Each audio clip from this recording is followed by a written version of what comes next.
بصوا المنظر، ريحتها تحفه. المبكبكه الاقتصاديه بقى مش قادره اقول لكم، على حق ربنا يعني. ان شاء الله تعملوها وتعجبكم. وكده يا حبايب قلبي المبكبكه بتاعتي، يا سلام بقى. عايزه اقول لكم لو رشينا عليها شويه فلفل اسمر بتبقى تحفه. انا ما بحبش احطه فيها لان طبعا ولادي صغيرين. اهو بصوا المنظر تحفه. ان شاء الله تعجبكم وبألف هنا وشفا يا رب على قلبكم. وما تنسونيش في الاشتراك طبعا، روتين يوسف ولومي على اليوتيوب. ما تنسونيش في المتابعه على فيسبوك على كواي والاكسبلور. واشوفكم على الف خير يا احلى متابعين في الدنيا.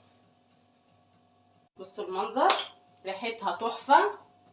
المبكبكه الاقتصاديه بقى مش قادره اقول لكم، على حق ربنا يعني. ان شاء الله